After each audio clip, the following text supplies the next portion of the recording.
तरह के सांस्कृतिक बोहरंग की तीसरे दिन की शाम के इस विचार सत्र में आप सबका हम हार्दिक स्वागत करते हैं, अभिनंदन करते हैं।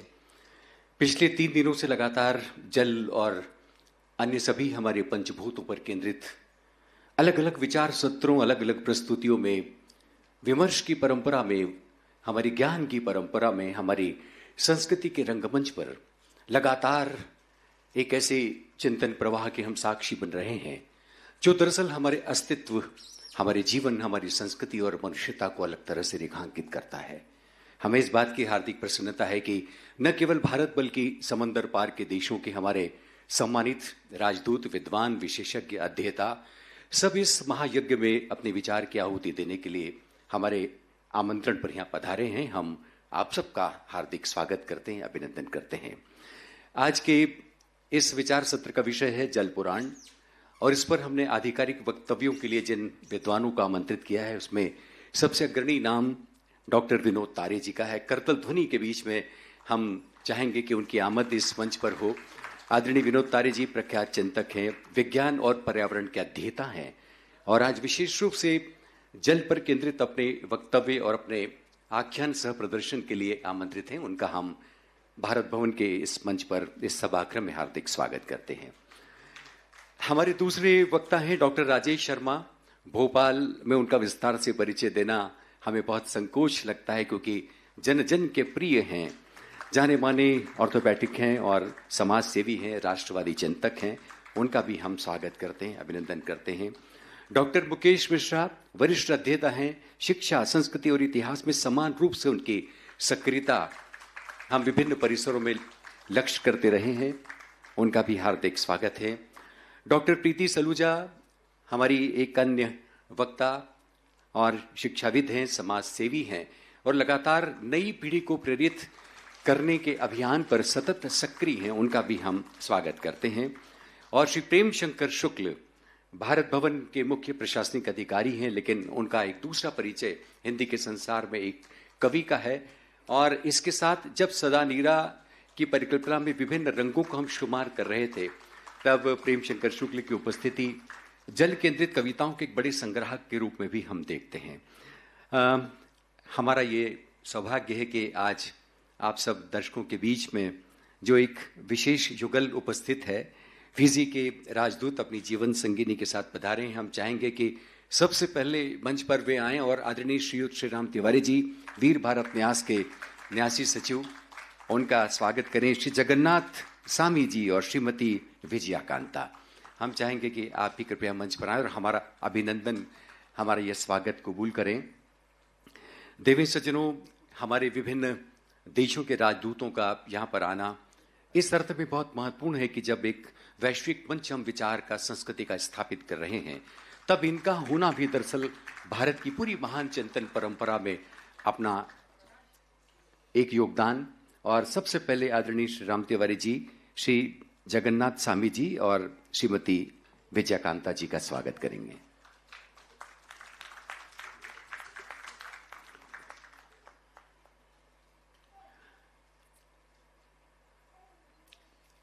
वीर भारत न्यास की ओर से ये जो हमारा विशेष स्मृति चिन्ह परिकल्पित किया गया है, बताने की जरूरत नहीं है कि पूरी सृष्टि और पंच तत्वों के आसपास उसका अपना जो ताना बाना है उस एक छोटे से प्रतीक चिन्ह में हमने रूपायित करने की, मूर्त करने की कोशिश की है।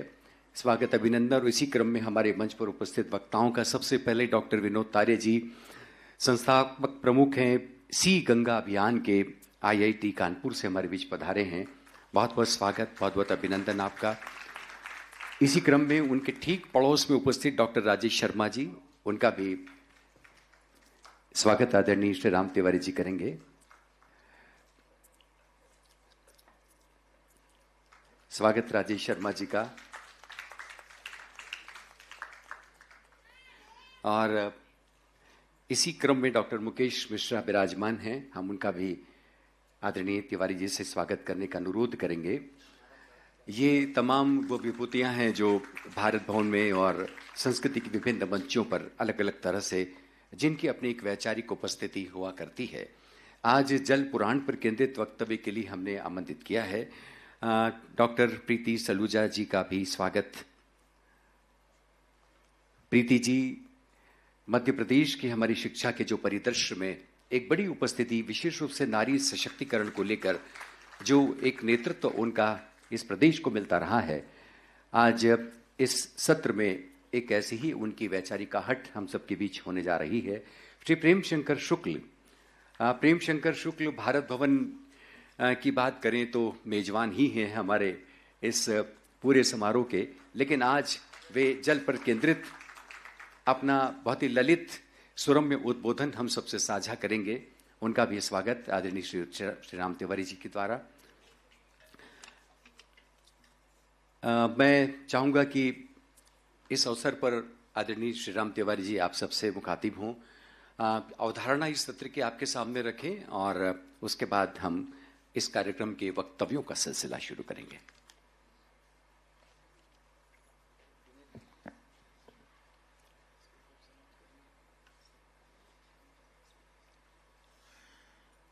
सम्मानित मंच और मित्रों, वीर भरत न्यास द्वारा भारत भवन में जल गंगा संवर्धन और विक्रमोत्सव 2026 के अंतर्गत सदा नीरा समागम का महती आयोजन किया जा रहा है और विचार सत्र की यह तीसरी शाम है और इस समागम की फिलहाल अंतिम, लेकिन विचार यज्ञ तो चूँकि जारी रहेगा ही, तो फिलहाल औपचारिक रूप से यहाँ हम एक तरह से पटाक्षेप करेंगे, पर कहीं और कुछ चीज़ शुरू हो जाएगी।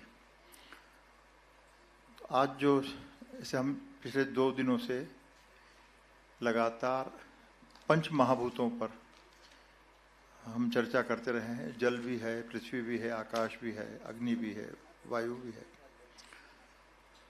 और क्योंकि किसी भी एक तत्व को छोड़कर बाकी को हम याद न करें वो आसान नहीं है, संभव भी नहीं है। आज जो सत्र है वो मुख्य रूप से जल पुराण पर केंद्रित है, जल पर केंद्रित है, लेकिन वक्तागण अपनी सुविधा से चाहें तो ऊर्जा को लेकर, आकाश तत्व को लेकर, अग्नि को लेकर, जिसमें उनको लगता है कि उनको ज़्यादा सहजता होगी बात करने में, और हम बातचीत ही करेंगे। मतलब ऐसा नहीं कि कोई 1-1 घंटे तक कोई पर्चे पढ़े जाएंगे।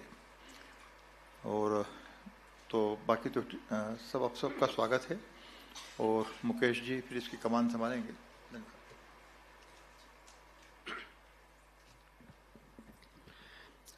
धन्यवाद आदरणीय तिवारी जी। विचारों का सिलसिला हम शुरू करें और क्रम तो मुकेश मिश्रा ही निर्धारित करेंगे, क्योंकि आज के हमारे आधिकारिक सूत्रधार भी हैं, वक्ता भी हैं। लेकिन तिवारी जी ने जिस बिंदु की ओर इशारा किया है मुख्य रूप से कि यूं जल पुराण पर एकाग्र हमारा ये सत्र है, लेकिन चूंकि हम क्षिति जल पावक गगन समीरा इन 5 तत्वों की आवृत्ति में इस पूरे के पूरे वैचारिक समागम को देखने, परखने, सुनने, गुनने की चेष्टा कर रहे हैं, लिहाजा ये बहुत ही बेहतर होगा कि जल के साथ जुड़े अन्य तत्वों पर भी हमारे विद्वान चाहें तो अपनी बात कहेंगे। मैं चाहूँगा कि बहुत संक्षेप में पहले मैं इनका आपसे परिचय करा दूं, ताकि यदि अवकाश रहे और आप अपना सवाल करें तो सवाल आपका बिल्कुल ठीक संदर्भ के साथ उन तक पहुँचे। आपकी कर्तव्यध्वनि के बीच में जिस शख्सियत की सबसे पहले आमद इस मंच पर हुई थी, डॉक्टर विनोद तारे। डॉक्टर विनोद तारे एक सिविल इंजीनियर हैं और आईआईटी कानपुर के पूर्व प्रोफेसर हैं। उन्होंने आईआईटी कानपुर से पर्यावरण अभियांत्रिकी में एमटेक किया और पीएचडी की उपाधि प्राप्त की। डॉक्टर तारे ने आईआईटी परिसंघ का नेतृत्व किया, जिसने गंगा नदी बेसिन प्रबंधन योजना तैयार की, और वर्तमान में आप 12 राष्ट्रीय संस्थानों की सहभागिता में 6 नदियों के लिए नदी बेसिन प्रबंधन योजनाओं के अध्ययन का नेतृत्व कर रहे हैं। आपको बता दें कि डॉक्टर तारे ने अनेक शोधार्थियों का मार्गदर्शन किया है। व्यापक रूप से शोध पत्र उनके प्रकाशित होते रहे और कई राष्ट्रीय और अंतर्राष्ट्रीय समितियों में बतौर विशेषज्ञ सलाहकार उनकी उपस्थिति रही है। डॉक्टर राजेश शर्मा जी, मैं पहले ही कह रहा था कि भोपाल में उनका नाम, उनका चेहरा किसी परिचय की दरकार नहीं रखता है, लेकिन एक राष्ट्रवादी और पर्यावरण और शिक्षा ऐसे मुद्दों पर जब चिंतन की बात आती है तो बिल्कुल एकदम तल स्पर्शी भारतीय चेतना को जैसे बिल्कुल आलोकित करते हुए अपना वक्तव्य देते हैं। किसी भी संदर्भ के साथ आप उनसे सवाल करें, बातचीत का छूर शुरू करें, तो देश के प्रतिष्ठित ऑर्थोपेडिक हैं और स्पाइन सर्जनों में उनकी गणना होती है। चिकित्सा क्षेत्र में अपनी विशेषज्ञता, सेवा भावना और समर्पण के माध्यम से समाज में विशेष पहचान आपने स्थापित की है। डॉक्टर शर्मा केवल एक कुशल चिकित्सक ही नहीं, बल्कि भारतीय समाज और राष्ट्र सेवा के प्रति एक समर्पित व्यक्तित्व भी हैं। वे स्वास्थ्य संगठन आरोग्य भारती के मध्य भारत प्रांत के अध्यक्ष के रूप में भी अपनी सक्रिय भूमिका का निर्वाह करते रहे हैं। डॉक्टर मुकेश मिश्रा, मैं आरंभ में ही बता रहा था कि भारतीय ज्ञान परंपरा को लेकर, संस्कृति को लेकर, इतिहास को लेकर और शिक्षा को लेकर एक बहुत महत्वपूर्ण वैचारिक ताना बाना सांगठनिक रूप से भी मुकेश मिश्रा बनाते रहे हैं। और आप जानते हैं कि भोपाल के लोग जानते हैं कि दत्तोपंत ठेंगड़ी शोध संस्थान भोपाल के आप निदेशक हैं। जैसा कि मैंने आपको बताया ही कि इतिहास, संस्कृति, सामाजिक विज्ञान के क्षेत्र में एक प्रतिष्ठित विद्वान के रूप में आपकी गणना की जाती है। लखनऊ विश्वविद्यालय से पीएचडी और एलएलबी की उपाधि आपने प्राप्त की। कई सारे देश विदेश में आयोजित इस तरह की शोध संगोष्ठियों में बहुत ही आधिकारिक उपस्थिति उनकी बनती रही है। हम उनका स्वागत करते हैं। डॉक्टर प्रीति सलूजा जी मध्य भारत के प्रसिद्ध शिक्षाविद हैं, समाज सेवी हैं और जैसा कि मैंने उनके परिचय में शुरू में कहा, महिला सशक्तिकरण की दिशा में लगातार वे काम करती रही विभिन्न प्रकल्पों के माध्यम से। वर्तमान में सैम ग्लोबल यूनिवर्सिटी के चांसलर के रूप में कार्यरत हैं और शिक्षा के माध्यम से विशेष रूप से युवाओं को आत्मनिर्भर, सक्षम और नेत्रशील बनाने के लिए आप लगातार संकल्पशील हैं। आदरणीय प्रेम शंकर शुक्ल जी मंच पर उपस्थित हैं। सदा नीरा याद है होगा आपको कि लगभग 6-7 वर्ष पहले ये समारोह भारत भवन में हुआ था और तब जिस तरह की एक रूपरेखा तय की थी, उसी रूपरेखा को एक वैश्विक स्वरूप प्रदान करने का काम श्री राम तिवारी जी ने किया है। तो मैं प्रेम शंकर शुक्ल और श्री राम तिवारी जी के बीच में एक ऐसी वैचारिक संधि देख रहा हूं, यानी भारत भवन और वीर भारत न्यास के बीच में। तो ये जो सदा नीरा उत्सव है, उसका नामकरण ही प्रेम शंकर शुक्ल ने किया। पृथ्वी और पानी उनके प्रिय विषय रहे हैं और लगातार उनकी किताब का नाम ही पृथ्वी पानी का देश है। और उसके पहले, सबसे पहले कुछ आकाश उनका पहला कविता संग्रह आया था। भीमबेटका एकांती कविता है, क्या सुंदर शीर्षक है। और उस पर भी उन्होंने एक लंबी कविता रची है, लिखी है। और पृथ्वी पानी का देश है, ये भी उनकी एक कविता कृति है। सदा नीरा के संदर्भ में उनका परिचय इस छोर के साथ मुझे महत्वपूर्ण लगता है कि लगातार नदी और जल केंद्रित कविताओं के बड़े संग्राहक के रूप में उन्होंने अपनी भूमिका का निर्वाह किया है और बहुत ही दस्तावेजी किस्म की पुस्तक जो है वो प्रकाशित हुई है। ऐसे प्रेमशंकर शुक्ल रजा पुरस्कार से सम्मानित हैं और दुष्यंत कुमार सम्मान भी उनको प्राप्त हो चुका है। हमारे बीच ये तमाम वक्ता रहेंगे। मैं मुकेश मिश्र जी को ये कमान सौंपूं बतौर सूत्रधार। समय जैसा कि तिवारी जी ने कहा ही है कि आप तय करेंगे, लेकिन फिर भी सारभूत विचार यहाँ पर रखे जाएं, दोहराव न हो, बातें जो कही जा चुकी हैं वो उनकी पुनरावृत्ति न हो, ऐसा एक आत्मानुशासन हम जानते हैं कि सब वरिष्ठ वक्ता हैं, उसका निर्वाह करेंगे ही। एक छोटी सी कविता मैं आपके सामने रखना चाहूंगा जो मेरी डायरी पर दर्ज थी और उसके बाद मुकेश मिश्रा जी को हम सौंपेंगे। सूरज के ताप में कहीं कोई कमी नहीं, न चंद्रमा की ठंडक में, लेकिन हवा और पानी में जरूर कुछ ऐसा हुआ कि दुनिया में करुणा की जमीन सूख गई। इतनी कम पड़ गई है भाव की ये भूमि की बर्फ पिघल नहीं रही, नदियां बह नहीं रही, झरने झर नहीं रहे, चिड़ियाएं गा नहीं रही, गायें रंभा नहीं रही। कहीं पानी का कोई ऐसा पारदर्शी टुकड़ा नहीं कि आदमी उसमें अपना चेहरा देख सके और उसमें तैरते बादलों के टुकड़े से उसे धो पोंछ सके। दरअसल पानी से होकर देखो तभी दुनिया पानीदार रहती है, उसमें पानी के गुण समा जाते हैं, वरना कोरी आंखों से कौन कितना देख पाता है। बहुत सम्मान के साथ मुकेश मिश्रा जी आज के इस सत्र को आगे बढ़ाएं।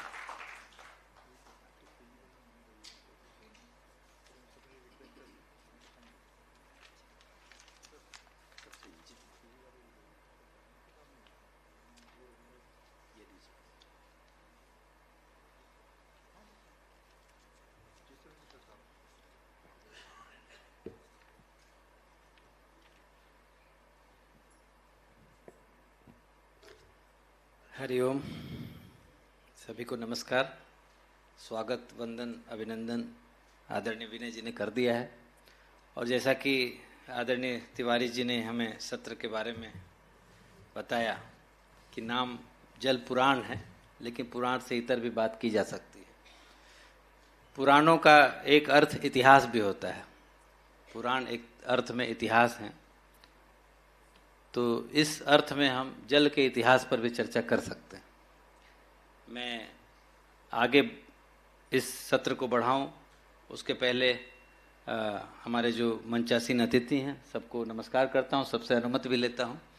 और हमारे अतिथि जो वास्तविक अतिथि हैं हमारे फिजी के राजदूत आदरणीय जगन्नाथ स्वामी जी, अगर आपको सुविधा हो तो आप यहाँ बैठे, नहीं तो सामने भी स्थान ग्रहण कर सकते हैं, जैसी आपकी सुविधा हो तो बहुत अच्छा है। हमें अच्छा लगेगा कि आप यहाँ पर रहें। मित्रों, ये जो सत्र है बहुत विचार पूर्वक इसको रखा गया है। और पुराण शब्द का जो आशय यहाँ पर है, कोई पुराण जल पर नहीं है, लेकिन कोई पुराण ऐसा नहीं जिसमें जल नहीं है। यह भी बहुत महत्वपूर्ण है, हमें समझना चाहिए कि भारत में कोई भी वाङ्मय शायद ही ऐसा है जिसमें जल की चर्चा न की गई हो। आपके हमारे वेद से लेकर के और कालांतर के जितने ग्रंथ हैं उनमें जल की चर्चा है, जल का इतिहास है, उसके महत्व पर चर्चा है। हमारे जो भारत की सृष्टि विषयक चिंतन है उसमें जल सबसे पहले माना गया है कि जल सबसे पहले आया है, और शेष सृष्टि को जन्म देने की शक्ति भी उसी के भीतर है और किसी में ये शक्ति नहीं है। तो विधाता की पहली रचना जल है। विधाता की पहली रचना को लेकर के यह केंद्रित यह सत्र है। और हमारे वेदों में, अथर्ववेद में विशेष रूप से कहा गया है कि जल अमृत है, जल में औषधि है। जल की प्रशस्ति में बहुत कुछ कहा गया है, यहाँ समय नहीं है कहने का। और फिर कैसे वरुण की संकल्पना और मित्र की संकल्पना, ये सारी बातें हमारे वेदों में मिलती हैं। महाभूतों को लेकर के जो ये पूरा 7 दिन का ताना बाना है, पंच महाभूत, उसमें जल सर्वाधिक महत्व रखता है। और भारत की इस आध्यात्मिक भूमि में जल को लेकर के कितनी न केवल विचार बल्कि प्रक्रियाएं और व्यवहार और अनुष्ठान, ये सारी बातें हमारी लोक परंपराओं में भी देखती हैं। उनके जल के लिए कितनी स्तुतियां हैं, ये सारी बातें हैं। वेद भी प्राकृतिक संसाधनों में सर्वाधिक अगर किसी को महत्व देते हैं तो जल को देते हैं, बल्कि उसे देव रूप भी मानते हैं। तो हमारे पुराणों में भी इसकी चर्चा है। जल पुराण इस सत्र का नाम है। और स्कंद पुराण हो या गरुड़ पुराण हो, इन सब में इसकी समुचित चर्चा, उसका उल्लेख हुआ है। और कुछ पुराणों में तो जल को माता के समान माना है, माता ही कहा है। कुछ ने देवी का स्थान दिया है, कहीं इसको रोगों का निवारक कहा है, तो कहीं पापों को हरण करने वाला कहा है। सारी नदियों में जो स्नान को लेकर के संकल्पनाएं हैं वो कैसे पाप मुक्ति से जुड़ी हुई हैं, आप सब जानते हो, बताने की ज़रूरत नहीं है। तो जल को लेकर के बहुत सारी बातें हमारे संदर्भों में कही गई हैं। पर्जन्य की चर्चा है, जो वर्षा के रूप में जल का प्रतिनिधित्व करते हैं और जो पृथ्वी पर जीवन का पोषण करते हैं, पालन करते हैं, पालन पोषण करते हैं। वर्षा के सर्वोच्च देवता के रूप में पर्जन्य की चर्चा की गई है। पर्जन्यम शत विष्णविम, ये उल्लेख कहा गया, जहाँ जिसका अर्थ है वर्षा का जल अन्य सभी जलों से 100 गुना अधिक शक्तिशाली है।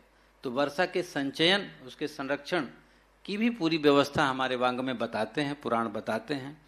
इंद्र को लेकर के बहुत कुछ कहा गया है, आप सब विद्वत लोग हैं। और आज ये जो कार्यक्रम का जो जल गंगा संवर्धन का जो मूल उद्देश्य है, वो आज कितनी ज़रूरत है उसको लेकर के हमारे इन शास्त्रों में कब कितना 1000 साल पहले चर्चा की गई है, चिंता की गई है। तो ये सारी बातें वहाँ पर कही गई। सरस्वती की भी चर्चा हम करते हैं, और ऋग्वेद में सरस्वती को महाअर्ण कहा है, अर्थात महाजल राशि सरस्वती को कहा है। कई बार हम केवल सरस्वती को विद्या की देवी मानते हैं, लेकिन इसको किस तरह की संकल्पना लेके चले हैं हमारे ऋषि, ये भी समझने की ज़रूरत है। तो सरस्वती को लेकर के इस तरह की बात कही गई है। वरुण को लेकर के बात कही गई है। वरुण समुद्रों और जल के देवता हैं ही। अनेक सूत्र हमारे पास उपस्थित हैं वायु पुराण में। मैं थोड़ी चर्चा इसलिए कर रहा हूँ कि पुराण ये न उपेक्षित महसूस न करे कि हमारी चर्चा नहीं हुई। तो इसलिए पुराणों की चर्चा भी जरूरी है। तो वायु पुराण में इसका बहुत उल्लेख है और सृष्टि की रचना में जल के महत्व को वहाँ रेखांकित किया गया है। अग्नि पुराण तो कहता है कि सृष्टि विष्णु की लीला है और ब्रह्मा ने सृष्टि की इच्छा से सबसे पहले जल की रचना की। जल को नार कहा वहाँ पर, क्योंकि वह परमात्मा की उत्पत्ति है। चूंकि उनकी पहली गति जल में हुई इसलिए वे नारायण कहलाए। इस तरह की व्याख्याएं हमारे सामने विष्णु धर्मोत्तर पुराण में भी वर्णित है। फिर आगे चल के गरुड़ पुराण में भी, जहाँ पृथ्वी जल पर तैरती हुई एक नौका के समान बताया गया है। गरुड़ पुराण एक प्रसंग में पढ़ाई जाता है। 7 द्वीप हैं और फिर प्रत्येक द्वीप 7 समुद्रों से घिरे हुए हैं। ये सारी संकल्पनाएं हमारे यहाँ हैं। शतपथ ब्राह्मण में भी इसकी चर्चा है। वहाँ विष्णु का मत्स्य अवतार जल में ही बताया गया है। तो नारद पुराण इसको लेकर के बहुत कुछ कहता है। हमें अभी कभी अध्येता लोग इस पर अध्ययन करें तो उस पर जाएं, उसकी थोड़ा अनुशीलन करें कि नारद पुराण में सर्वतीर्थोदक कहलाता है जल, और इसको लेकर के बहुत कहानियाँ कही गई हैं। एक कथा बहुत प्रसिद्ध है, यहाँ उसकी चर्चा करेंगे तो बहुत लंबा हो जाएगा। राजा वीरभद्र की कथा है, कैसे जल को वो ढूंढते हैं और फिर आगे चल करके नारद पुराण में कहते हैं कि जल महादान है। जल को महादान कहा गया है, और जल महादान इसलिए कि जल जो है सर्वाधिक पोषित करने वाला तत्व है पंच तत्वों में। तो अन्न और जल के समान दूसरा कोई दान नहीं हुआ है और न होगा, ऐसी चर्चा करते हुए जल को महादान बताया गया है। और इस तरह से स्पष्ट किया है कि जलदान जो है वो तत्काल संतुष्ट करने वाला है। जलदान तत्काल तुरंत तृप्त करता है। ये पूरा एक विज्ञान है हमारी भारतीय ज्ञान परंपरा में जल को लेकर के, और अनेक फिर कर्तव्य बताए गए हैं। और आज जो सरकार कर रही है, संवर्धन की बात आप कर रहे हैं, नारद पुराण में संवर्धन की भी चर्चा है। और न केवल नए जलाशय बनाने की चर्चा है, बल्कि जो पहले से मौजूद हैं उनको ठीक रखने, उनको संरक्षित करने, उनको नए स्वरूप देने और उनको संवर्धन करने की भी पूरी एक व्यवस्था बताई गई है। तो जल को लेकर के कोई विशेष पुराण तो नहीं है, लेकिन सारे पुराणों में जल है, सारे ग्रंथों में जल है। जल है तो जीवन है, ये पूरा हमारी ज्ञान परंपरा जानती है। मैं इसी चर्चा को आगे बढ़ाने के लिए और इस आज के सत्र को समृद्ध करने के लिए मैं सबसे पहले आपको आमंत्रित करूं डॉक्टर राजेश शर्मा जी को। आपका परिचय यहाँ पर दिया गया है, पहले भी हम सब आपको सुन चुके हैं। तो मैं आदरणीय राजेश शर्मा जी से अनुरोध करूंगा कि वो अपने विचार से हमें अभिसिंचित करें।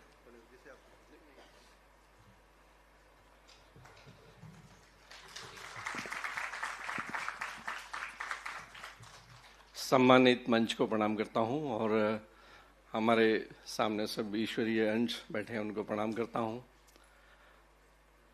जो विषय है वो तो जल से संबंधित है।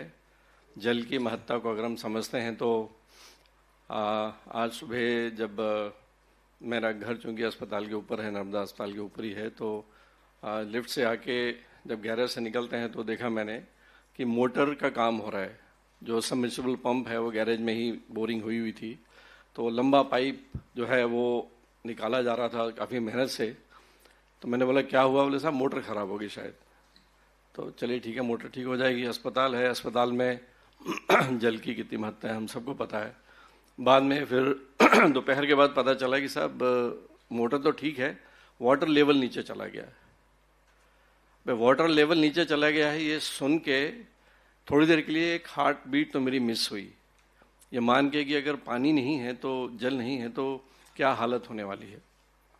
और अचानक ध्यान आया कि कोविड के समय पे मैंने ऑक्सीजन सिलेंडर, जब सेकंड कोविड की वेव थी, तो ऑक्सीजन सिलेंडर और लोगों को सांसों के लिए मैंने मरते देखा, झगड़ते देखा। और लोग बाग जो है ऑक्सीजन के सिलेंडर लोगों ने घर पे रख लिए। हवा के लिए, ऑक्सीजन के लिए जो मारामारी और जो कमी महसूस की, हम सब ने वो समय देखा है ऑक्सीजन का, जब वायु और ऑक्सीजन की कमी थी। और मैंने कहीं पढ़ा भी था कि अगर कहीं तीसरा विश्व युद्ध हुआ तो वो जल के लिए होगा। और हमने बचपन में, जब मैं 6वीं 7वीं 8वीं की बात करूं, जब ट्रेन जर्नी किया करते थे तो स्टेशन पे कभी बिस्लरी की बोतलें पानी में भर के मिलती नहीं थी। हम घर से सुराही लेके जाते थे, नल थे और उसमें पानी मिलता था आराम से। पानी बिकेगा ये उस वक्त तो हमने कभी कल्पना नहीं की थी। लेकिन मुझे ऐसा लगता है कि ये इंसानी प्रवृत्ति है कि जो चीज़ अनायास आसानी से पर्याप्त मात्रा में अबंडेंस में मिल जाती है बिना मेहनत के, शायद हम उसकी कदर नहीं करते। चाहे वो माँ बाप हो, चाहे वो प्रकृति हो, चाहे वो पेड़ पौधे हों, पर्यावरण हो, ये सब आसानी से मिलता है, मुफ्त में मिलता है ऐसा लगता है। इसलिए हम इसकी कदर नहीं करते। डिमांड, सप्लाई और उसकी वैल्यू, ये सब फॉर्मूले हमको पता है। लेकिन जल का महत्व, इस अर्थ प्लेनेट में लगभग 71% हिस्सा जो है वो जल पे है, जल का है, 71%। और शरीर की इकाई, एक सिंगल सेल में 80 से 90% जल है। इस जल की महत्ता, जब बच्चा पैदा होता है तो गायनिकोलॉजिस्ट सबसे पहले देखती है कि बैग ऑफ वाटर, बच्चा उस बैग ऑफ वाटर के भीतर होता है।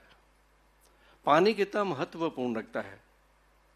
और जब आज चिंता हो रही है कि वाटर लेवल नीचे जा रहा है, मतलब मुझे याद है जब आज से 20-30 साल पहले भी अगर बोरिंग होती थी घर में तो 40-50 फीट, 70 फीट, 100 फीट तो मैंने कभी सुना नहीं, जल निकलता था आराम से 70-80 फीट पे। और बीच में एक बार बगल में एक होटल है जहानुमा, वहाँ पे एक इनॉग्रेशन था, उसमें बुलाया गया था। किसी व्यापारी ने बोरिंग मशीन लेके आया था जो 2000 फीट तक नीचे चली जाती है। तो उस वक्त मुझे लगा कि क्या पानी 2000 फीट नीचे चला जाएगा। और ऐसे बहुत से किसान होंगे, आप जब देखिएगा बेचारे कई ड्राई बोरिंग करते हैं, 1000 फीट पे पानी नहीं निकलता। और जितना वाटर लेवल नीचे चले जा रहा है तो आपको लगता है पानी के ज़मीन की गर्भ में जो जितने हार्ड मेटल्स हैं, जितने टॉक्सिक मटेरियल्स हैं, वो सब जो है वो पानी में आने मिलने शुरू हो गए हैं।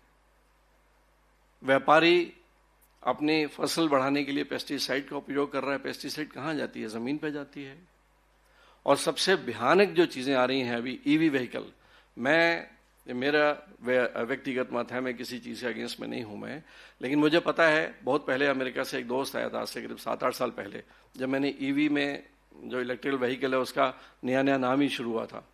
तो उसने कहा कि बड़े जो देश हैं, जो डेवलप्ड देश हैं, विकसित देश हैं, वो विकासशील देशों में जगह देख रहे हैं कि जो बैटरीज होंगी, लिथियम बैटरीज, ये जब अपना कार्यकाल पूरा कर लेंगी तो लिथियम बैटरीज जो है उसका खत्म कैसे होगा, उसका जो पर्यावरण में जो दोष है वो कैसे, वो अपने विकसित अपने कंट्री से हटा के विकासशील देशों में उसे खत्म करने या उसको नष्ट करेंगे। क्यों? क्योंकि उसके जो रेडिएशंस हैं वो मिटने वाले नहीं हैं।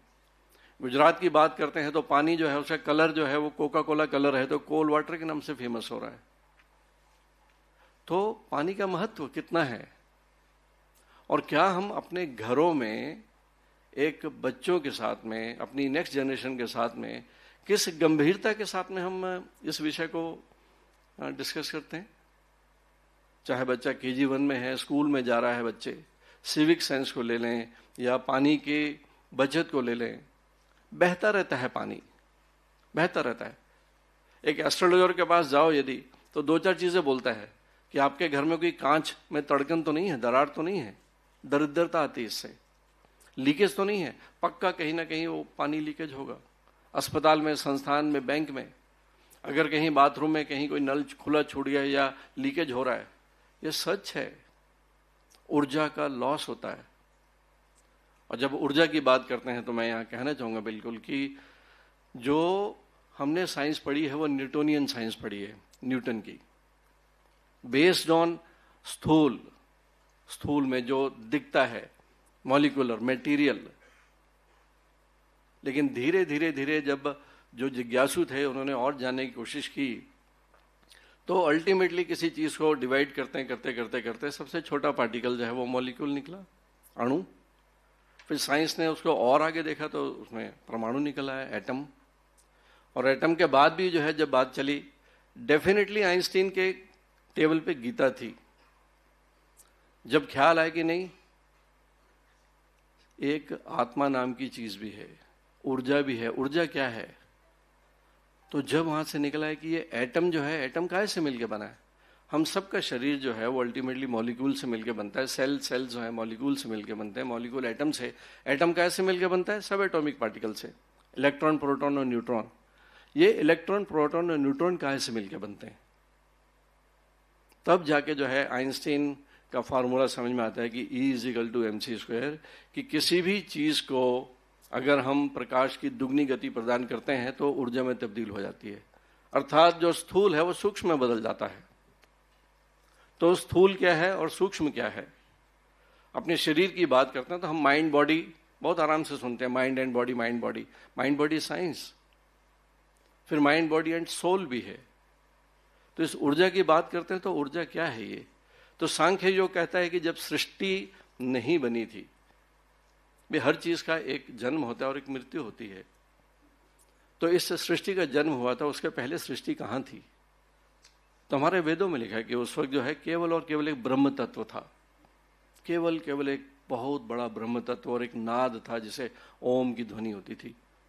सांख्य योग भी बोलता है कि सृष्टि का निर्माण जो है केवल पुरुष और प्रकृति के मिलन से। पुरुष वो चेतना, प्रकृति जो दृश्य है, जो दिखती है, जैसे कार और ड्राइवर है ना, मिलके ही पूर्ण सृष्टि बनती है। तो इसमें अगर बात करते हैं तो वो सुपर कॉन्शियसनेस की बात करते हैं, तो धीरे धीरे समझाने के लिए उसे परमात्मा कहा गया। वो बड़ा जो सृष्टि का ऊर्जा का बहुत बड़ा भंडार था, वो ऊर्जा जो है जब तब्दील होती है, क्योंकि हम जानते हैं कि जैसे आत्मा अजर है, अमर है, ना मर सकती ना जी सकती है, ऊर्जा का भी ये तो सिद्धांत है, ना ऊर्जा पैदा की जा सकती है ना ऊर्जा नष्ट की जा सकती है, ना उसका कोई रंग है ना रूप है, दैट इज एनर्जी।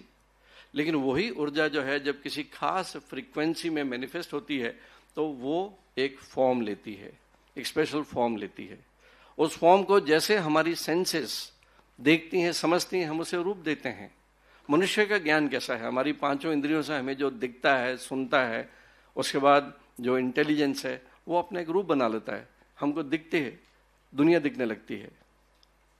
तो आइंस्टीन ने कहा कि ये सारी की सारी जो दुनिया है ये तो इल्यूजन है, ये है नहीं वैसे।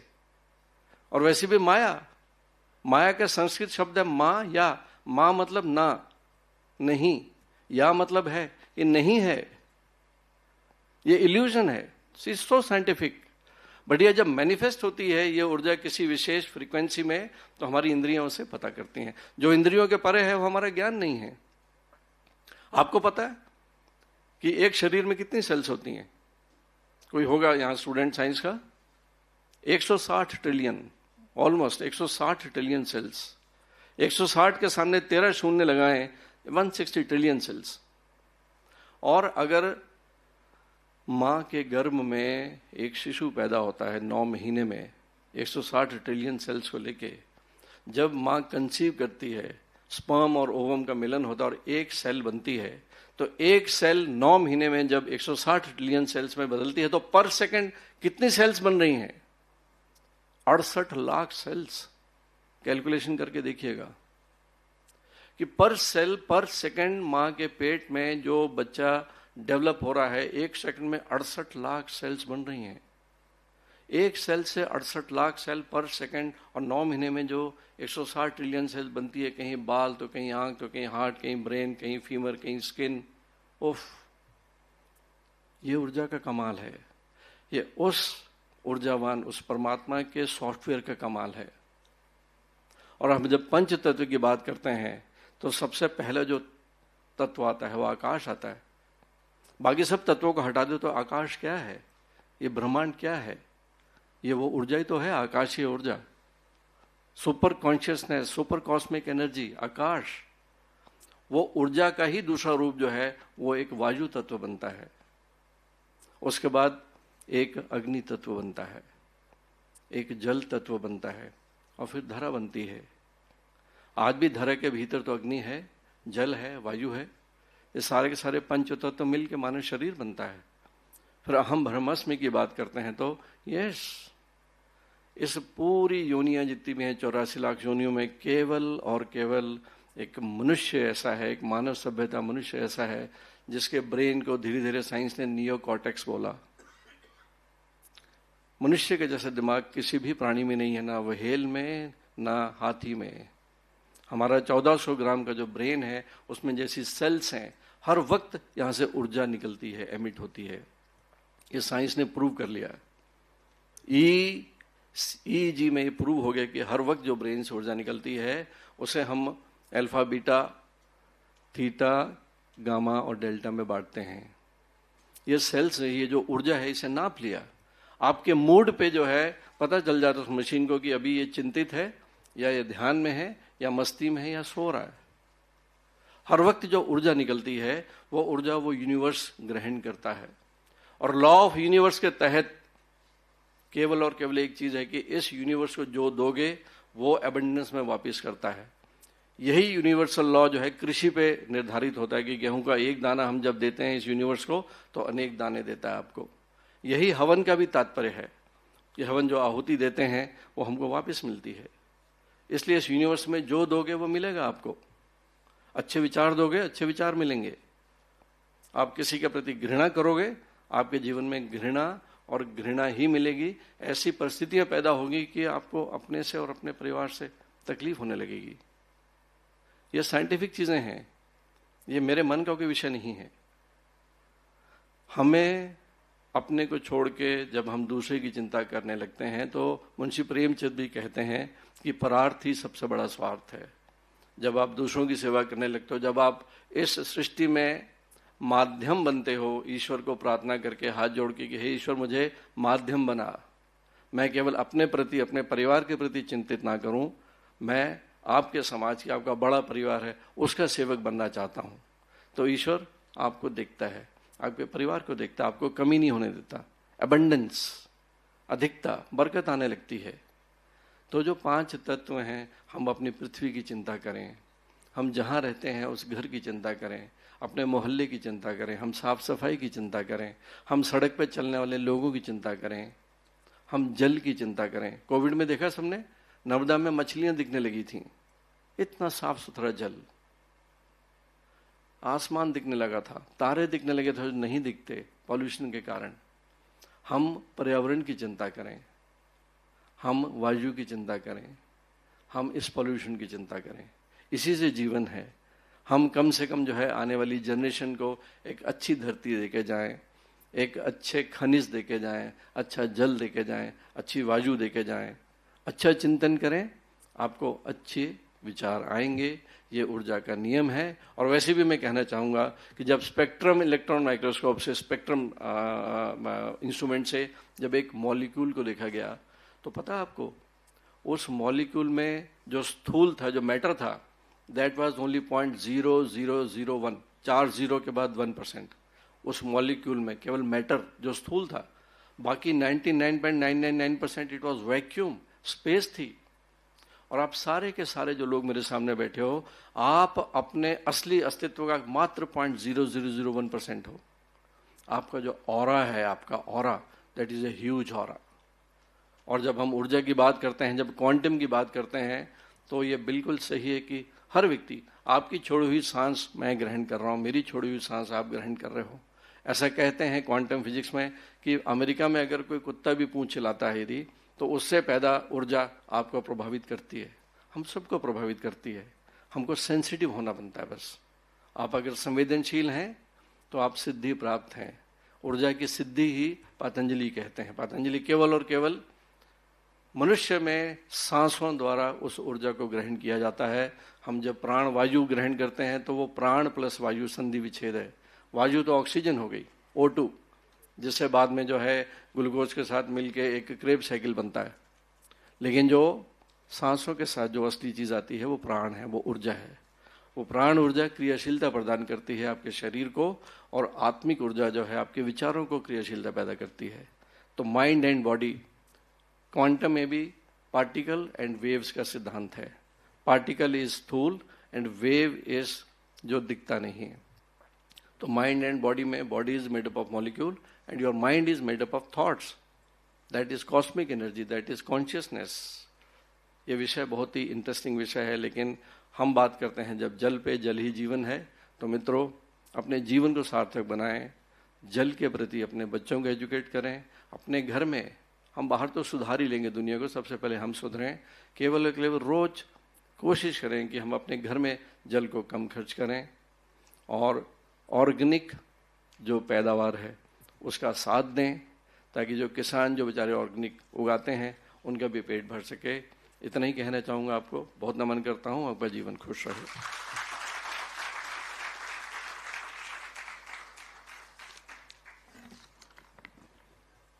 ऊर्जा के विज्ञान, उसके महत्व को आपने बहुत सुंदर ढंग से रेखांकित किया। निश्चित ही ऊर्जा हमारे लिए एक प्राण है। आदरणीय राजेश शर्मा जी ने जो बातें कहीं वो आज के समय में बहुत प्रासंगिक हैं। समय की सीमा है, इसलिए मैं थोड़ा अगले वक्ता को बुलाऊं। और उसके पहले एक बात जो मुझे अभी ध्यान में आई कि ऋग्वेद में जब मैं कुछ पढ़ रहा था तो मुझे ध्यान में आया कि ऋग्वेद में पानी के किस्मों पर भी विचार किया गया है और उसकी भी चर्चा की गई है। और उन्होंने कहा या आपो दिव्या उतवा स्रवंती खनित्रमा उतवा या स्वयंजया। दिव्या अर्थात वर्षा का जल है और स्रवंती मतलब बहते हुए जल को कहा, और एक खनित्रमा नामक जल है जो खोद करके निकाला जाता है, और एक है स्वयंजा जो सरोवर का पानी होता है जो स्वयं उत्पन्न होता है। पानी के प्रकार को भी इस तरह से रेखांकित किया गया हमारे वेदों में, हमारे ग्रंथों में, और आगे की जो महिमा मैंने पिछले चर्चा की थी। मैं सीधे अब आदरणीय डॉक्टर विनोद तारे जी को बुलाऊंगा। आपको प्रेजेंटेशन देना था, लेकिन अभी आपका कहना है कि मैं आपसे सीधे संवाद करूंगा। डॉक्टर विनोद तारे जी।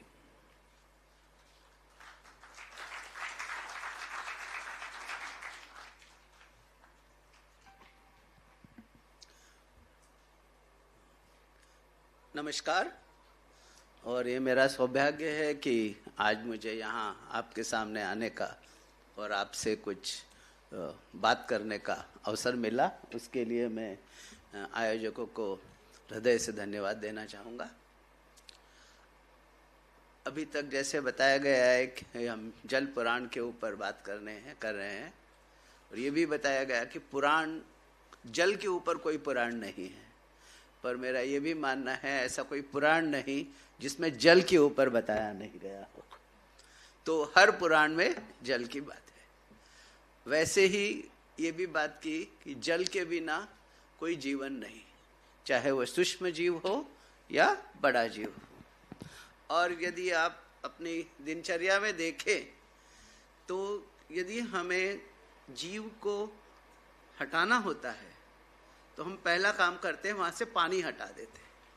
ये आपके पास, सबके पास पैकेजेस होंगे, चाहे वो चिप्स के पैकेज हो या किसी और के पैकेज हो, उसको हम बहुत देर तक रखने के लिए क्या करते हैं, उसमें से पानी निकाल देते हैं। और पानी निकालने से उसमें कोई जीव जा नहीं सकता है। तो ये एक सबसे बड़ी पहली ये है कि यदि किसी जीव को हमको एलिमिनेट करना है, हटाना है, तो वहाँ से पानी हटा दो।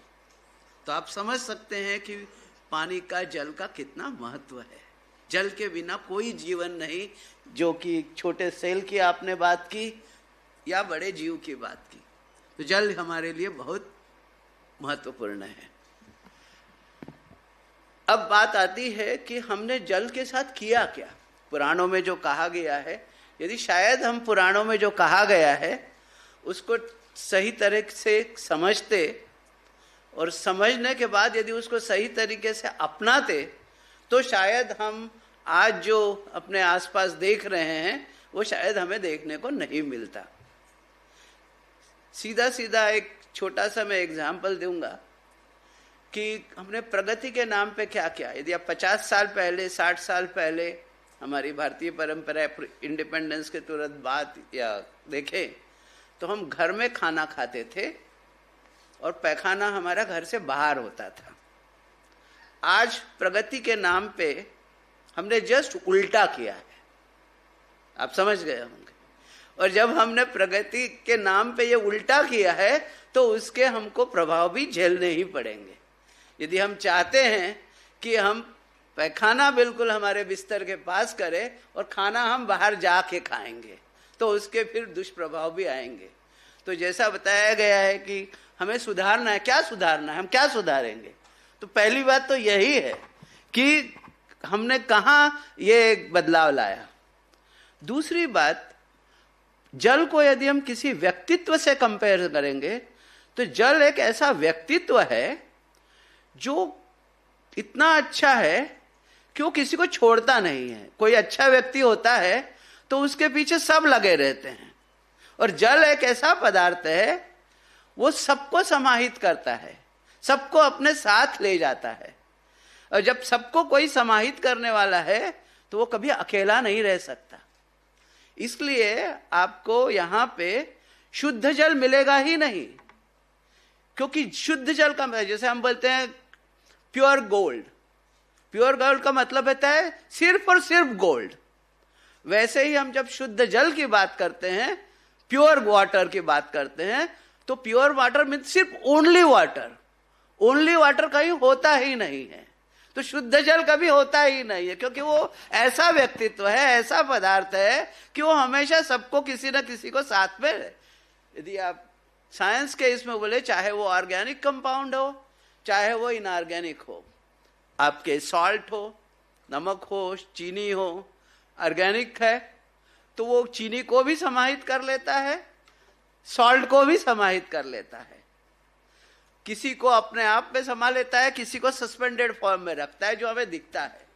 तो जल एक ऐसा पदार्थ है जो सबको समाहित करता है, और जो सबको समाहित करता है, जो सबके साथ अच्छा व्यवहार करता है, उसका दुरुपयोग होना स्वाभाविक है। और यही हमने किया है अपनी जिंदगी में, हमने जल का दुरुपयोग किया है। और यदि हम जल का दुरुपयोग करते हैं तो उसके दुष्प्रभाव भी हमको ही झेलने पड़ेंगे। पहला दुरुपयोग क्या है ना? यदि आप सोचेंगे कि कई बार जल के बारे में आपको बताया जाता है कि जल को बचाना है, हमको बताया जाता है कि वो टैप जो है, टैप वाटर है, यदि लीक कर रहा है उसको बंद कर दो, उस समय उसको चालू मत करो, थोड़ा कम चालू करो। पर क्या आपने कभी सोचा है कि जल का मिसयूज यदि मैं कहूं तो आप किस लिए करते हैं? जो चीज आप 5 सेकंड 10 सेकंड देखना नहीं चाहते, जो चीज आप 5 सेकंड 10 सेकंड उसका स्मेल नहीं करना चाहते हैं, उसको बहाने के लिए आप जल का इस्तेमाल करते हैं। क्यों? क्योंकि वो आपकी दृष्टि से दूर हो जाए। यदि मैं आज के जो हमारी सबसे बड़ी चुनौती है वो सिर्फ हमारी ये धारणा है, यदि आप आज के जल में टॉयलेट्स की बात करते हैं, टॉयलेट में हम पानी डालने की बात करते हैं, फ्लश करने की बात है, क्या कभी आपने सोचा कि हम फ्लश करते क्यों हैं? सिर्फ इसलिए फ्लश करते हैं कि जो हमारे शरीर से गंदगी निकलती है उसको हम 5 सेकंड 10 सेकंड भी देखना नहीं चाहते हैं, और उसको हम अपने यहां से दूर ले जाना चाहते हैं। और उसके लिए क्या करते हैं? जल बेचारा कुछ कहता नहीं है, जल वो उसको सबको ले जाके आपको भी जीवंत रखता है और आपके सब काम करने में भी मदद करता है। तो जल आपकी वो गंदगी बहाने का भी काम करता है एक जगह से।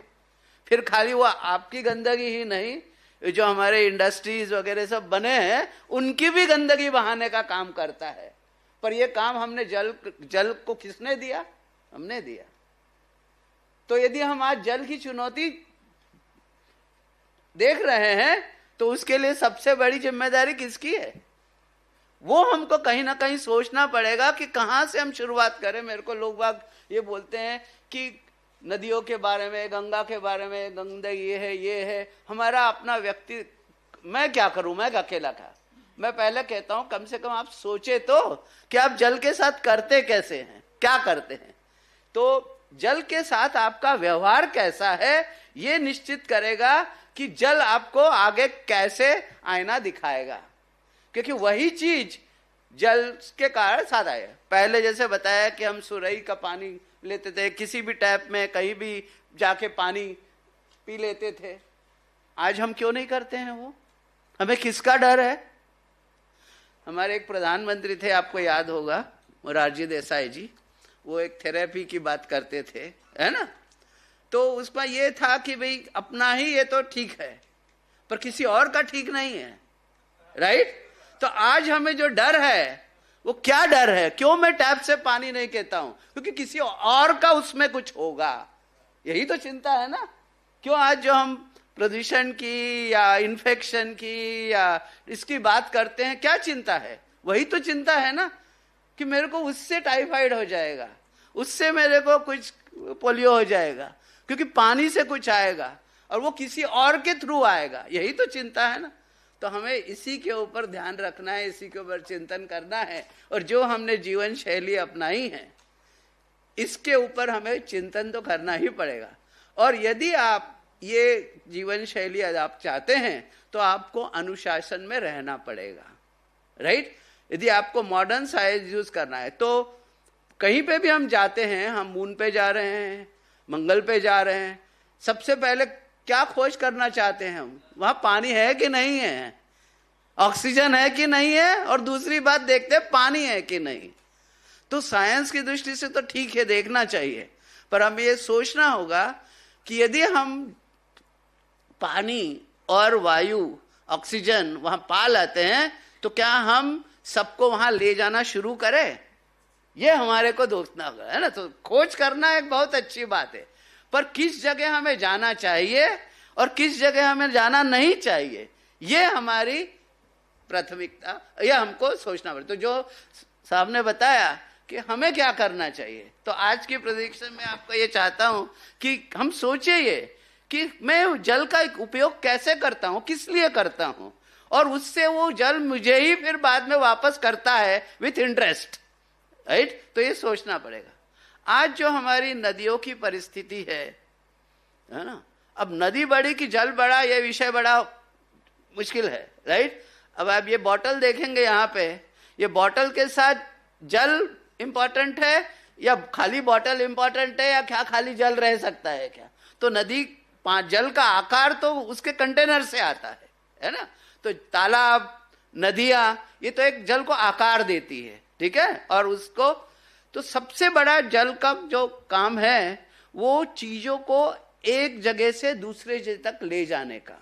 तो उसका यदि हम सदुपयोग करें तो हमें अच्छे रिजल्ट मिलेंगे, और यदि हम सदुपयोग न करें तो उसका फिर दुष्प्रभाव भी हमें देखने को मिलेंगे, ठीक है। और इसीलिए नदियों को यदि हम बात करते हैं तो नदियों का सबसे महत्वपूर्ण काम यह है कि जल के साथ जो संसाधन होते हैं उनको एक जगह से दूसरी जगह तक पहुंचाना। गंगा हमारी गौमुख से स्टार्ट होती है, गंगोत्री से होकर जाती है, और रास्ते में वो कई चीजों को ले जाती है, राइट। और जाते जाते कई चीजों को साथ में रहती है, कई चीजों को बांटती जाती है, राइट। तो एक प्रकार से होता है ना, पहले बोलते थे कि घर में दादी नानी या कोई आते हैं तो कुछ ले आते हैं, राइट। तो नदी भी अपना एक काम, साल भर में जब नदी में बारिश होती है, नदी में प्रवाह होता है, तो वो अपना काम करते जाती है और साथ साथ अपने रिश्तेदारों को मिलते जाती है, राइट। और रिश्तेदार कौन है? आसपास की जमीन, आसपास के जंगल, आसपास की वेटलैंड्स, आसपास के तालाब। तो जाती है, तालाब में कुछ दे के जाती है, तालाब से कुछ ले के जाती है, राइट, ओके। और वो फिर कहाँ पहुंचाती है? समुद्र तक पहुंचाती है। तो ये पूरी एक साइकिल हमको समझना पड़ेगी। और यदि हम, और कोई उसमें बड़ा रॉकेट साइंस नहीं है, थोड़ा हमको विचार करने की बात है कि हम इसके ऊपर कैसा है। तो क्या हमने उस काम में कोई बाधा लाई है? और यदि लाई है तो हमारा काम है। तो नदियां यदि खराब हुई है, नदियों की जो आज परिस्थिति है, तालाबों की जो आज परिस्थिति है, जो है इसलिए कि हमने प्रकृति के कामों में बाधा डाली है। जो जल बहना चाहिए उसको हमने रोक दिया, डैम्स बनाए, राइट। या जो जल बहुत धीरे धीरे आता था उसको हमने तेजी से कर दिया। आपने गंगा के बारे में सुना होगा कि गंगा जब धरती पे आने वाली थी तो यदि वैसे ही आती तो इतना उसका वेग था कि वह सब विनाश कर देती। फिर शंकर जी को रिक्वेस्ट की गई, प्रार्थना की गई। फिर शंकर जी ने बोला ठीक है, मैं उसको अपनी जटाओं में समाऊंगा। अब आप उसको खाली कहानी माने तो कहानी माने, पर उसके पीछे का विज्ञान समझे तो बात अलग है। और आज मेरे को लगता है हमें यही आवश्यकता है कि जो हमारे पुराणों में लिखा है उसके पीछे का विज्ञान क्या है, वो शायद हम सही तरीके से आज के लोगों को समझा नहीं पा रहे, आने वाली जनरेशन को समझा नहीं पा रहे। वो जटाओं का मतलब क्या है? वो जटाओं का मतलब है कि जो जल जहां गिरता है, बारिश जहां होती है, वहां जो पेड़ पौधे हैं, वहां जो घास है, वो ही शंकर की जटाएं हैं। और आप शंकर की जटाओं को हिलाने का प्रयत्न करेंगे, उनको हटाने का प्रयास करेंगे, तो विनाश स्वाभाविक है, विनाश होना ही होना है। तो हमें उसका महत्व आता है, घास का भी महत्व है, पेड़ों का भी महत्व है। और उसको मैं आज के इसमें क्या हमारा एक नारा होना चाहिए कि यदि हमको नदियों को बचाना है, यदि हमें पूरे साल भर पानी चाहिए, तो हमें जो गति से पानी बह जाता है, जो बारिश का पानी आता है, बारिश का जितना पानी हमारे देश में आता है वो 100 साल पहले भी उतना ही आता था, आज भी उतना ही आता है। पर आज हम कहते हैं पानी की कमी है, ऐसा नहीं है। जितना पानी 100 साल पहले आता था उतना ही आज भी आता है। सिर्फ हुआ ये है कि वो इतनी तेजी से आके चला जाता है कि हम उसको या तो कहीं रोक लेते हैं या बिल्कुल नहीं रोक पाते हैं, और इसलिए वो बह के चला जाता है। तो हमारा कर्तव्य बनता है कि उस पानी की गति को हम शिथिल करें, और वो शिथिल तभी हो सकती है जबकि घास, पेड़ पौधे जमीन के ऊपर हो। यदि हम उसको अपने किसी और आवश्यकता के लिए, क्योंकि मैं अकेला हूं, पर मेरे को योगा के लिए ये अलग जगह चाहिए, खाने के लिए अलग जगह चाहिए, सोने के लिए अलग जगह चाहिए, मैं एक साथ अपने साथ और किसी को सोने नहीं दे सकता हूं, मैं अकेला सोऊंगा, दूसरा कोई और कहीं सोएगा, इतने बड़े बड़े मकान चाहिए, ये परिसर चाहिए, तो फिर हमको जमीन को एग्रीकल्चर करना। और ये हुआ है कि हमने नदी का भी जगह ले ली है। जैसे अभी आपने सुना होगा उत्तराखंड में 2013 में बहुत बड़ा ये हुआ था। यदि आप देखेंगे तो इस टाइप की बारिश और इस टाइप के जो इंसिडेंट्स है वो पहले भी होते आ रहे हैं, पर नुकसान क्यों ज्यादा हुआ? और किसका नुकसान हुआ? जान माल का नुकसान हुआ। भाई आप जान गए ही क्यों? वहां होना ही नहीं चाहिए था आपको। आप इतनी संख्या में वहां गए क्यों? और फिर बोलते हैं जान का नुकसान हुआ। वहां आपको जाके अपने घर, होटल, बिल्डिंग्स, कार्स रहना ही नहीं चाहिए थे, फिर बोलते हैं आपका माल का नुकसान हुआ। राइट? तो घटनाएं तो पहले से भी होती रहती, घटनाएं कोई नई नहीं है। यदि आप हाइड्रोलॉजिकल साइकिल गए 100 साल की देखेंगे तो अभी भी आपको देखते हैं बारिश, आपको न्यूज रिकॉर्ड में भी बताया जाता है ये 40 साल बाद ऐसी बारिश हुई। मतलब 40 साल के पहले तो हुई थी ना। ऐसा तो कोई नहीं बोलता कि 1000 साल में कभी ऐसी बारिश नहीं हुई। जो भी बताया जाता है 40 साल में नहीं हुई, 50 साल में नहीं हुई, 100 साल में, मतलब 40 साल पहले 50, पर 40 साल पहले, 100 साल पहले ऐसा हाहाकार तो नहीं हुआ था। ऐसा हाहाकार इसलिए हुआ कि हमने उसको, जहां हमें नहीं रहना चाहिए था, जो हमें नहीं करना चाहिए था, वो हम करने लगे। तो यदि हमको जल से जो समस्याएं हैं, तो हमें यह सोचना है कि मेरा व्यवहार जल के साथ कैसा हो, मेरा व्यवहार नदियों के साथ कैसा हो। तो नदियों का काम होता है ऊपर से नीचे तक अपने प्रवाह को, पर हम ये सोचते हैं कि नदियां सिर्फ मेरे लिए हैं। ठीक है? तो ये है, कहने के लिए बातें तो बहुत होती है, इसलिए मैंने सोचा कि प्रेजेंटेशन के बजाय ये जो माहौल है उसमें मैं सीधे ऐसा ही बताऊं। तो सबसे ज्यादा मैं आपको ये करना चाहूंगा कि हम सोचें कि हमारा ये समस्या जो आई है नदियों की, तालाबों की और जल की, ये हमारा व्यवहार के कारण आई है। जल के साथ हम, नदियों के साथ हम व्यवहार कैसे करते हैं। यदि हम नदियों को रोक देते हैं तो भी प्रॉब्लम है।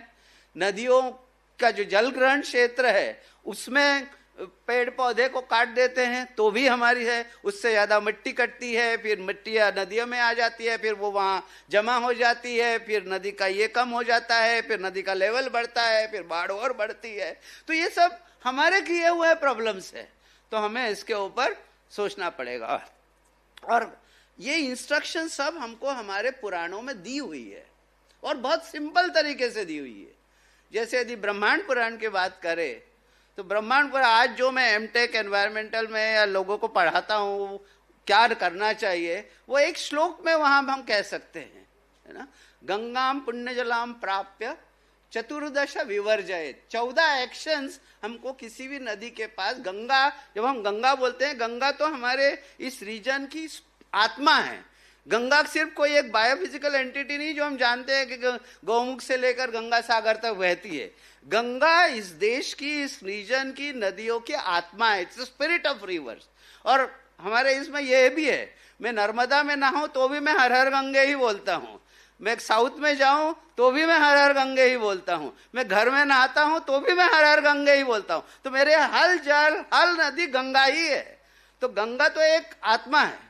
और यदि आप गीता में देखेंगे तो गीता में भगवान कृष्ण ने कहा है कि मैं खुद ही गंगा हूं।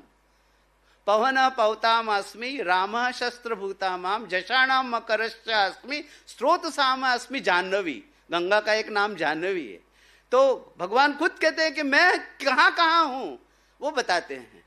और फिर ब्रह्मांड पुराण में जब कंपाइल करेंगे तो उसमें इंस्ट्रक्शंस दी हुई है, गंगाम पुण्य जलाम प्राप्य चतुर्दश विवर्जय। 14 एक्शंस हमको बताया गया है कि नहीं करना चाहिए हमको किसी भी नदी के पास जाते हैं।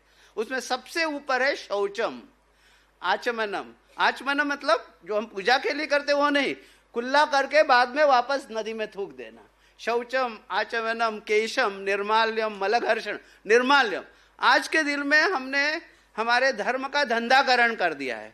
पंडित जी आते हैं, हम कोई सत्यनारायण की पूजा करते हैं या कोई पूजा करते हैं, पंडित जी कहता है बेटा ये सब संभाल ले, पूरा के पूरा हवन का सामान उसको एक प्लास्टिक बैग में रख ले और यमुना में गंगा में बहा के आ जा। हमारा धर्म ये नहीं कहता है, ये बैन है। ओके, शौचम, ओके, आचमनम, केशम, निर्माल्यम, ये गंगा में डालने के, नदी में डालने के, पानी के डालने के वर्जित है। ओके, पर हमने जब से धंधे का, रीजन का धंधाकरण कर दिया तो हमने उसका ये किया। तो ये एक्टिविटी 14 एक्टिविटी हम उसको फॉलो करें ना तो हमारी सब नदियां ठीक हो जाएगी, सब पानी ठीक हो जाएगा। ओके, ऐसे हमारे, वैसे ही हमारे बहुत सिंपल है। जैसे नर्मदा के बारे में ये कहा है, त्रिभिः सारस्वतम तोयम सप्ताहेन तु यामुनम सद्य पुनाति गांगेय दर्शनादेव नार्मदम। मतलब सरस्वती में 3 दिन, यमुना में 7 दिन, गंगा में एक डुबकी से, और नर्मदा के बारे में बोले है कि सिर्फ दर्शन मात्र से। यदि आप उसके पीछे का विज्ञान समझेंगे तो पता चलेगा कि जो चीज हम गंगा में करते हैं वो यदि नर्मदा में करेंगे, नर्मदा में डुबकी लगाने लगेंगे उसमें, तो वो न तो मानव के लिए सही है न नदी के लिए ठीक। तो दोनों ही दृष्टि से, पर हम वो नहीं है, हम उसका हास्यास्पद ये बना देते हैं। हम ये कहते हैं कि नर्मदा इज सुपीरियर, कि नर्मदा के दर्शन से ही सब कुछ हो जाता है। ये idea is never to compare one god with another god, right? Idea is to convey the science behind it. तो यदि हम ये कोशिश करें धीरे धीरे कि जो विज्ञान उसमें लिखा हुआ है, क्या हम आज लोगों तक समझा पाते हैं, समझा सकते हैं? समय की सीमा है। कहने के लिए तो बहुत सारी चीजें हैं और मुझे बहुत अच्छा लगा। यदि आपके कोई सवाल हो गए, कोई डिस्कशन हुआ, मुझे फिर मौका मिलेगा तो मैं और कुछ बता सकूंगा। पर हमारी आज की आवश्यकता है कि जो हमारे पुराणों में बहुत सरलता से हमको जो समझाया गया है, उसके आज के दृष्टि में, विज्ञान की दृष्टि से, तो यदि हम आगे बढ़ना है तो सही तरीके से हमको 3 चीजों का संगम करना है। हमारे पारंपरिक ज्ञान, जो हमारी संस्कृति है, और आज का साइंस बहुत जरूरी है। ओके, तो ये तीनों चीजों का जब आप संगम करके आगे बढ़ेंगे तो शायद हम आगे वाली जनरेशन को वो दे पाएंगे जो हमें जैसा मिला था उससे बेहतर करके दे पाएंगे, और उसी को सही मायने में सस्टेनेबल डेवलपमेंट कह सकते हैं। धन्यवाद, नमस्कार। बहुत बहुत धन्यवाद डॉक्टर साहब, आपने नदी के इकोसिस्टम की ओर सबका ध्यान आकर्षित किया। निश्चित ही नदियों को स्वच्छ रखना भी हमारा कर्तव्य है, और उसके लिए कितना पहले हमारे ऋषियों ने चिंता की, इसकी ओर भी आपने हमारा ध्यान आकर्षित किया। बहुत बहुत आभार आपका। मैं अब इस सभा में उपस्थित डॉक्टर प्रीति सलूजा जी को आमंत्रित करता हूं, कृपया संक्षिप्त में अपने भाषण से हमें अभिसिंचित करें।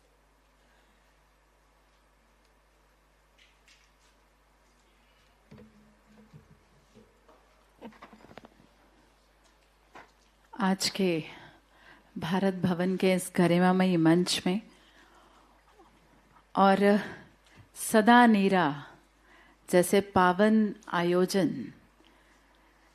के मध्य मैं अपने आप को पाकर बहुत ही गौरवान्वित महसूस कर रही हूँ। इसके लिए बहुत धन्यवाद देना चाहूँगी मैं आयोजकों का, श्री राम तिवारी जी का, और निश्चित ही यहाँ पर उपस्थित सभी अतिथिगण जो बैठे हैं, और जो मैं कहूँगी कि जल संवर्धन के प्रति जो समर्पित नागरिक यहाँ बैठे हैं, जो बहुत ही धैर्यपूर्वक यहाँ हम सबको सुन भी रहे हैं और चिंतन भी कर रहे हैं, जो मुझे दिख रहा है, और साथ ही सभी विद्यार्थी, आप सबको मेरा सादर प्रणाम। सदा नीरा शब्द हमें अपने आप में ही कुछ बहुत बड़ा संदेश दे जाता है। मैं अभी बैठे बैठे सोच रही थी तो एक पिक्चर मेरे सामने आ रही थी कि एक नदी है जो बह रही है, निरंतर बह रही है, और वो साथ में ही, जैसा अभी डॉक्टर साहब ने कहा कि वो बहती है, ये प्रवाहित होता है नीर जो है, और वो साथ साथ में बहुतों को जीवन देती जाती है, संस्कृति को निरंतर प्रगाढ़ करती जाती है। और कुछ ऐसा ही शिक्षा को भी मैं सदा नीरा के रूप में ही देखती हूँ, क्योंकि जब वह हमारे युवा वर्ग में, हमारे बच्चों में बहता है तो निश्चित ही आने वाली संस्कृति को, आने वाले समाज को भी उतना ही जीवन और समृद्ध करता है। चूंकि मैं शिक्षा जगत से जुड़ी हूँ तो शायद कुछ ऐसे ही परिकल्पनाएं दिमाग में आती रहती हैं। और निश्चित ही जल जीवन का आधार है, जल ही जीवन है, और इस बात का एहसास हम सब यहाँ बैठ के बहुत कम कर पाते हैं, क्योंकि हम प्रिविलेज्ड हैं कि हमें इस जल की वो कमी महसूस नहीं हुई कभी, जो शायद अभी भी हमारी पॉपुलेशन के 40% जो लोग हैं आज वाटर स्ट्रेस में हैं। पिछले दिनों मेरा जाना छतरपुर में हुआ, मेरी आदत है वहाँ के लोगों से मैंने पूछा, वहाँ पे कुछ महिलाएं थीं, उनसे जब चर्चा की कि आपका जीवन कैसे चल रहा है, आपकी शिक्षा वगैरह सब कुछ तो सही है, आपकी बेटियां को कोई परेशानी तो नहीं है, तो तुरंत उनके जहन से वो दर्द निकला कि हमें 1 बाल्टी पानी के लिए कम से कम 3 किलोमीटर चल कर जाना पड़ता है। वो दर्द दिखाई दिया, और ऐसा ही दर्द हम सबके बीच आने वाले कुछ समय में ना आए, इसके लिए आज ये चिंतन जो हो रहा है, ये इसके लिए मैं बहुत बहुत अभिनंदन साधुवाद करूंगी मध्य प्रदेश शासन का, संस्कृति विभाग का, जो ये अद्भुत आयोजन किया गया। अनेक सांस्कृतिक कार्यक्रमों के माध्यम से, अनेक इस तरह के चिंतन से हम सब के बीच वो संवेदनशीलता जगाना वो आवश्यक है, क्योंकि जो हमारे बुजुर्ग थे वो निश्चित ही नदियों को माँ का दर्जा देते थे। वहीं से सारी सभ्यता शुरू हुई, वहीं से संस्कृतियों ने जन्म लिया, और हमने बहुत संवेदनाशीलता पूर्वक उनका आदर सम्मान किया और बहुत ही सुखपूर्वक वो जीवन जिया। आवश्यकता आज भी बस उसी की है कि हम सब उस चेतना को जागृत करेंगे, हम सब मिलकर इस अभियान में लगेंगे, ताकि आने वाली पीढ़ी एक बहुत ही खुशनुमा हो, क्योंकि वही आने वाली पीढ़ी हमसे पूछेगी कि आपने तो बहुत आसानी से अपना जीवन व्यतीत किया, लेकिन हमारे लिए क्या छोड़ा? क्योंकि अगर हम संपत्ति दे के जा रहे हैं तो उसके भी मायने नहीं हैं अगर हमने उन्हें शुद्ध जल नहीं दिया। चाहे 5 करोड़ का कोई घर हो, लेकिन उसमें जल ना हो तो शायद वहां जीवन संभव नहीं है। तो ये एक संवेदना है जो हम सबको आज महसूस करनी है, और ये केवल गांव की बात नहीं है। आज हम कितनी मेट्रोपॉलिटन सिटीज को देखें, चाहे मैं बेंगलोर का उदाहरण क्यों ना लूं, वो आईटी सेक्टर में बहुत आगे है, टेक्नोलॉजी में बहुत आगे है, लेकिन वहाँ का अगर मैं भूजल स्तर देखूं तो वो बहुत कम हो चुका है। वहाँ के लोगों से जब हम बात करूं, मेरी बेटी भी अभी कुछ समय पहले वहीं थी, तो वो भी जैसे अभी चर्चा हो रही थी कि हम 1-1 लीटर पानी जो यूज का भी है उसे भी हम खरीद रहे होते थे। तो ये टेक्नोलॉजी जब तक हम इसका उपयोग हम वाटर कंजर्वेशन में, वाटर हार्वेस्टिंग में या बहुत सही ढंग से हम उपयोग जैसा पानी का न करने में लगाएंगे तो निश्चित ही हम सब के लिए भी यह भयावह स्थिति दूर नहीं है। कुछ ऐसा ही माहौल हम अपने विश्वविद्यालय जो सैम ग्लोबल विश्वविद्यालय है इसमें हम बना के रखते हैं। मुझे आज भी वो स्थिति याद आती है कि जब 5 वर्ष पूर्व, इससे पहले हम गर्ल्स कॉलेज से शुरुआत करी हमने, और इससे बाद हम अभी 5 वर्ष पूर्व जब हमने रायसेन रोड पर एक 25 एकड़ के लैंड पर ग्लोबल यूनिवर्सिटी की शुरुआत की, तो वहाँ पानी बिल्कुल नहीं था, एक बोर भी चलती नहीं थी। और इन स्थितियों में जब टैंकर्स के साथ हमने उस जमीन का डेवलपमेंट शुरू किया तो निश्चित ही वो हमारे लिए बहुत ही दर्दनाक था। लेकिन हम ये नहीं चाहते कि ये जो कमी है ये हमारे स्टूडेंट्स को आगे किसी भी लेवल पर फेस करनी पड़े। और इसी के बाद ही वहाँ हमने ये संकल्प लिया कि हम हर रूप में वहाँ हार्वेस्टिंग, जो रेन वाटर हार्वेस्टिंग है, उसके पूरे हमने प्रकल्प तैयार किए हैं ताकि हमारा ग्राउंड वाटर आगे ऊपर उसका स्तर बढ़े। इसके साथ ही वहाँ एक इंजीनियरिंग का हमने एक अनूठा वहाँ प्रयास है, मैं चाहूंगी कि आप कभी देखें। 2 करोड़ लीटर का एक हमने आर्टिफिशियल पॉन्ड वहाँ क्रिएट किया है। इसी के साथ बहुत पेड़ पौधे लगाए और इस तरह से जो सीवेज ट्रीटमेंट प्लांट्स हैं उसको भी वहाँ पर बखूबी लगाया ताकि जितना जो वेस्ट वाटर है वो रिसाइकिल होके हम लैंडस्केपिंग पर यूज कर सके। हमारे स्टूडेंट्स लगातार इस टेक्निक को सीख रहे हैं। उनके लिए एक रिसर्च लेबोरेटरी है जहाँ पर वो इस कैसे वाटर कंजर्वेशन और रिसाइकलिंग किया जाए उसके लिए लगातार वो प्रयास और नए नए इनोवेशन कर रहे होते हैं।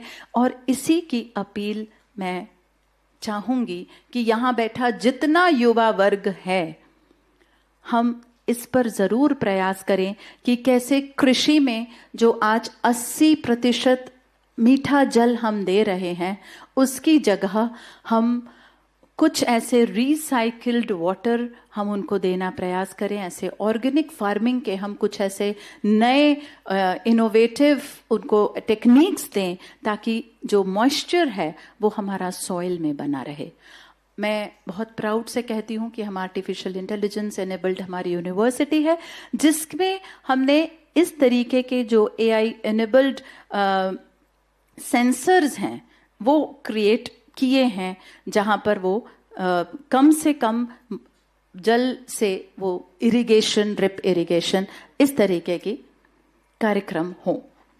तो ये और साथ ही सबसे इम्पोर्टेंट आज जो चर्चाएं चल रही हैं कि ये टेक्नोलॉजी तो है ही, हमारे लिए सबसे बड़ी हमारी धरोहर है वो है हमारा इंडिजिनस नॉलेज यानी ट्रेडिशनल नॉलेज जो हमारे फिर मैं दोहराऊंगी कि हमारे पूर्वजों के पास था।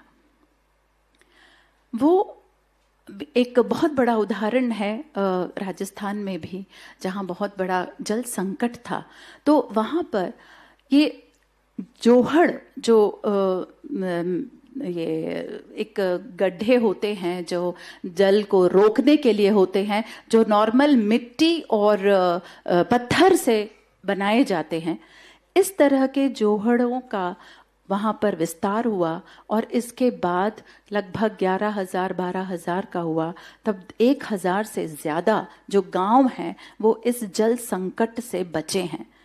आज हम लोग हमारे जो वृद्धजन हैं उनसे बातचीत नहीं करते और उनका जो नॉलेज है हम शायद उनको नहीं ले पाते, लेकिन ये हमारे लिए सबसे ज़्यादा इम्पोर्टेंट है जो मुझे लगता है, क्योंकि उनके पास टेक्नोलॉजी नहीं पर वो एक्सपीरियंस है, क्योंकि उन्होंने नेचर के साथ जीना सीखा है। तो क्यों ना हम सब उनका नॉलेज भी लें, अपनी टेक्नोलॉजी को भी लगाएं और मिलजुल कर इस संकट से जो अभी कुछ हद तक सीमित है, लेकिन आने वाले समय में हम सबको ये अपने साथ ना ले ले, इसके लिए निश्चित ही हम बचें। और मुझे पूरा विश्वास है कि अगर हम नेचर का सम्मान करेंगे तो हम सब बहुत ही खुशहाल रूप में आगे बढ़ पाएंगे, क्योंकि जो भगवान हैं उनका एक रूप मैं पर्यावरण से भी जोड़ती हूँ। भ से भूमि है, ग से गगन है, व से वायु है, आ से अग्नि है और न से नीर है। तो निश्चित ही ये भगवान का रूप है, ये पर्यावरण, ये पंच तत्व जिनका हम सम्मान करें, और निश्चित ही ये हमारा भी उतना ही ख्याल रखेगी, क्योंकि हम सब हजारों वर्षों से इसी पर्यावरण के द्वारा ही पले बड़े हैं। अब हमारा वक्त है कि हम कुछ दे पाएं। ये एक बार फिर बहुत सारा धन्यवाद और बहुत सारी बधाई।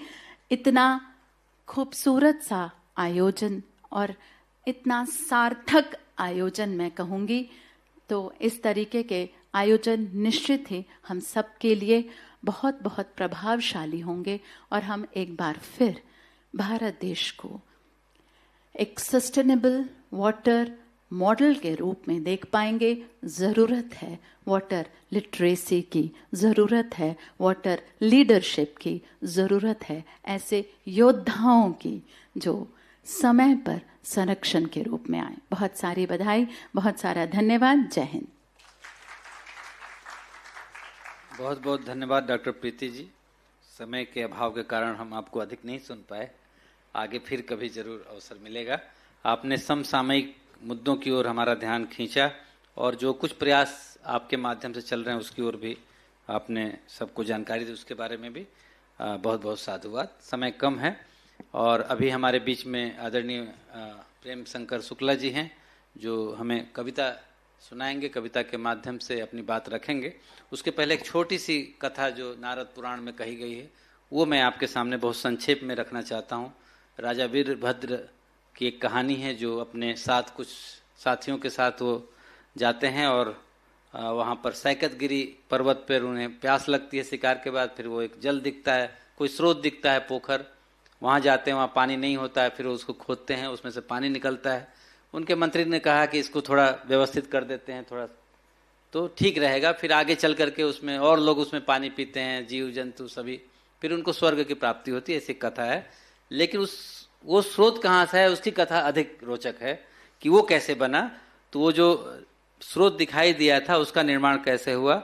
वहाँ पर निर्माण ऐसे हुआ कि एक चिड़िया थी और उसका नाम लावक था, और वो अपनी प्यास बुझाने के लिए अपनी चोंच से 2 अंगुल भूमि को खोदती है, और उसके बाद आगे चल के वराह ने अपनी प्यास बुझाने के लिए उसको अपने थूथन से 1 हाथ नीचे गहरा करता है, और फिर आगे चल के एक हाथी आता है, एक काली नाम की पक्षी आता है, उस गड्ढे को उसको खोद करके 2 हाथ गहरा कर देता है, और फिर उसके बाद एक हाथी आता है, उसने अपने सूंड से और खोद के थोड़ा और गहरा कर देता है, और आगे चल करके इस तरह से एक पानी का एक स्रोत वहाँ पर बन जाता है, और फिर तमाम पशु पक्षी जीव जंतु वहाँ पर पानी पीते रहते हैं। लेकिन आगे चल के वो बंद हो चुका होता है, और तब ये राजा को बाद में दिखता है। बात यह है कि आपने पहले किसने प्रयास किया, बात यह है कि पहले किसने महत्वपूर्ण प्रयास किया।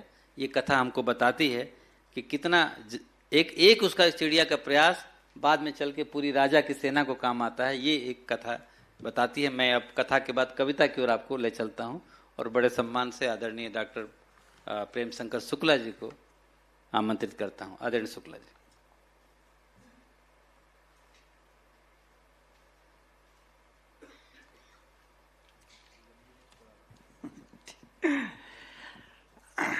दरअसल इतना सारा है, इतनी समस्याएं बता दी गई हैं अभी मंच पर कि हम सब सचमुच में बहुत घबराए हुए हैं कि पता नहीं क्या होने वाला है। तो खैर, मुझे व्यक्तिगत रूप से, चूंकि यहाँ प्रोफेसर साहब बैठे हैं, मुझे तो ये लगता है कि आप शहरीकरण रोक दीजिए, भारत में समस्या रहेगी ही नहीं।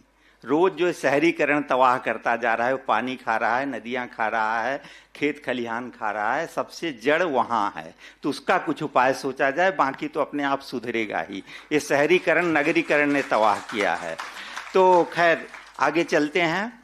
चूंकि ये पंचतत्वों की बात हुई, पानी पर बहुत सारा हुआ, तो एक कविता पानी पर जल्दी जल्दी, हम 5 मिनट से अधिक नहीं लेंगे। एक कविता है आग। पानी की बहुत बात हुई तो हम आग लगाते हैं।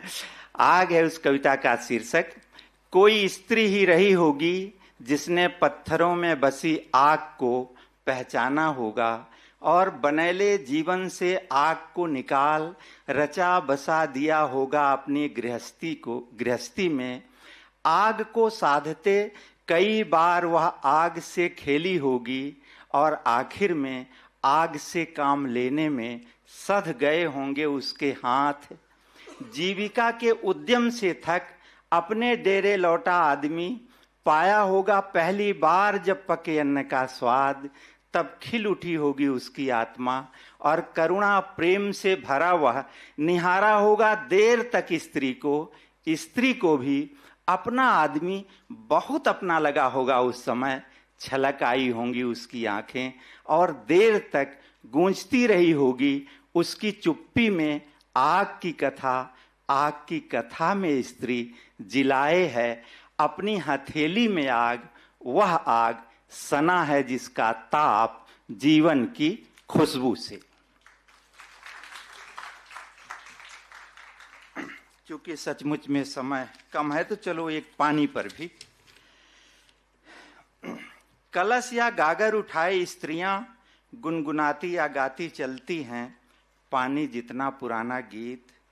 कलश या गागर उठाए स्त्रियां गुनगुनाती या गाती चलती हैं, पानी जितना पुराना गीत। होता है जितना मीठा उनका गीत, उतनी ही कठिनता से आता है घर की प्यास तक पानी।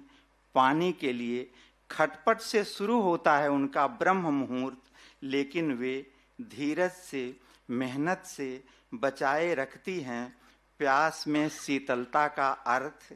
जेठ की दोपहरिया में जल के लिए जल जाते हैं उनके पांव, लेकिन वे झुलसने नहीं देती प्यासे कंठ। पानी लाती स्त्रियां प्यासे कंठों का गीत हैं, बहती चली आई हैं हमारी आंखों में बचाए हुए पानी को। दरअसल एक चीज मैं जरूर कहना चाहता हूं, चूंकि हमारे विभाग के बहुत वरिष्ठ अधिकारी, बल्कि जब से विभाग बना तब से श्री राम तिवारी साहब हैं, और ये सदा नीरा समारोह जो उन्होंने किया, इसके पहले आपने महाभारत का एक बड़ा समारोह देखा, सदा नीरा का ये दूसरा क्रम है आपने किया। सचमुच में इस अर्थ में ये बड़ा समारोह है, पंचतत्व संकट में है, जो बताया ही गया, और हम सब उससे सहमत हैं, असहमत होने का सवाल नहीं। लेकिन इस अर्थ में ये बड़ा समारोह मैं देखता हूं कि जब हमारे समय की आंख का पानी उतर रहा हो, हमारे समय का ही पानी उतार पर हो, तब सदा नीरा समारोह बहुत प्रासंगिक समारोह हो जाता है। पूरी दुनिया में जिस तरह की स्थितियां हैं, इस समारोह के माध्यम से उन मुश्किलों से, उन दिक्कतों से, एक तरह से बड़े संकटों से हम वाबस्ता हो पाते हैं। ऐसे समारोह के माध्यम से हमें यहाँ सुनने का मिला है। अब बहुत सारा है, क्वांटम फिजिक्स की बात हुई, तो क्वांटम फिजिक्स तो यही कहता है कि हम सब एक तत्व से ही बने हैं। तो ये पंचतत्व है, पंचतत्व सुरक्षित रहें। दरअसल मैं ऐसा मानता हूं कि पूरी दुनिया, जिसको हम प्रकृति कहते हैं, सृष्टि कहते हैं, ये पंचतत्वों की ही लीला है। हम पंच तत्वों से बने हैं, वही लीला कर रहे हैं। उसी में हमारा होना न होना, या कितना होना कितना न होना, सब चल ही रहा है। तो ये सब है।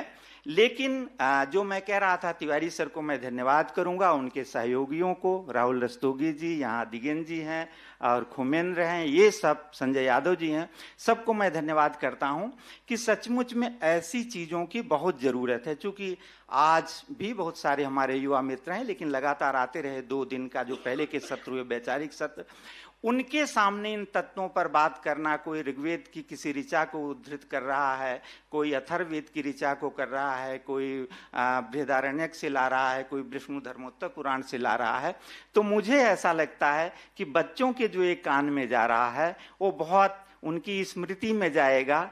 चूंकि संस्मरण और स्मरण अर्थात स्मृति दोनों बहुत मूल्यवान चीज है, इससे भी हमारा जीवन चलता है। हमारे कवियों ने स्मृति को कृष्ण ने ही कहा है, स्मृत भ्रंशात बुद्धिनाशो बुद्धिनाशात विनश्यति। यदि स्मृति गड़बड़ा गई तो बुद्धि चली जाती है, बुद्धि चली गई तो विनष्ट हो जाते हैं, नाश हो जाता है। तो ऐसे में जिन हमारे युवा मित्रों को ये स्मृति उनकी सघन की गई, गझिन की गई, उसका श्रेय तिवारी जी को है। तिवारी जी ने इतना सुंदर आयोजन किया, अभी आगे भी आयोजन है, उसमें भी आप सब, मैं यही काम करता हूं और मुझे ये सब होता रहता है, तो मेरे आंगन में उत्सव होता है। और यही कह के जा रहा हूं कि जो भारत वन का पानी है ना, ये आगे चल के गंगा जल हो जाता है। तो जहां आप बैठे हैं यहां से पानी जाके गंगा जल हो जाता है। तो आप सबकी जो इस तरह का सुनना, देखना, बोलना है, निश्चय ही हमारे जीवन को, हमारे महाजीवन को कोमल करेगा, तरल करेगा, हम एक बेहतर मनुष्य बनेंगे। इन्हीं शुभकामनाओं के साथ मैं आप सबको धन्यवाद देता हूं।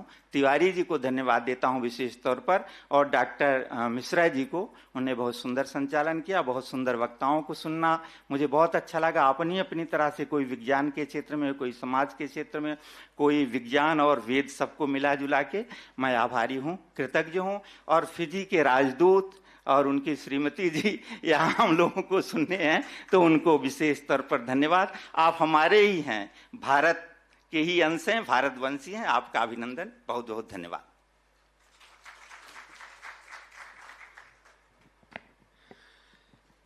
धन्यवाद। तो भारत भवन के इस परिसर में प्रेम शंकर शुक्ल जी के ही मुखारविंदों से शोभायमान होता है, उन्होंने कह ही दिया है। लेकिन वीर भारत न्यास मध्य प्रदेश शासन संस्कृति विभाग ने जो पूरा का पूरा जो सांस्कृतिक ताना बाना 5 तत्वों के आसपास तैयार किया है, ये सत्र निश्चित रूप से हम सब के लिए एक अलग कई सारे मार्गदर्शक सूत्र जी दिया। कुछ कहना चाहेंगे?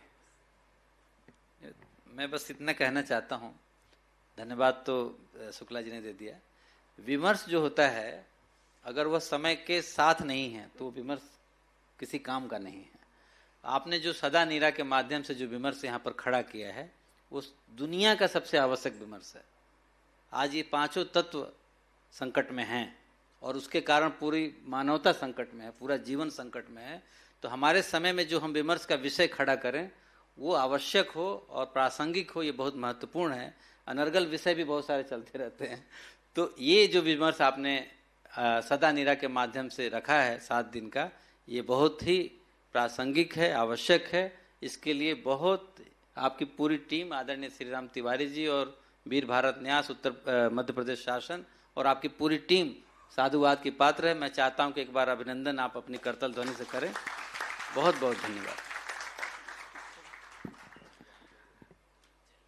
अब कुछ अधिक कहना नहीं है। हमारी सांस्कृतिक मनीषा ने एक शब्द दिया है, भरतवाक्य, तो वो भरतवाक्य भी कह ही दिया है मुकेश भाई ने। तो यहाँ पर ये अब विचार सत्र संपन्न होता है। एक बार पुनः मंच पर उपस्थित विभूतियों को और आप सब जो पूरे मनोयोग से इस पूरे विचार सत्र का आस्वाद, अवलोकन और एक पूरे अनुभव प्रसूत चेतना के साथ बैठे रहे, आप सबका भी बहुत बहुत आभार। बहिरंग मुक्ताकाश परिसर में आप सबसे पधारने का आग्रह है। वहाँ एक बहुत ही अनूठी नाट्य प्रस्तुति लघु शंका निवारण जी लघु शंका नगर, उसका मंचन होने जा रहा है और आप सबसे निवेदन है कृपया बहिरंग में पहुंचे।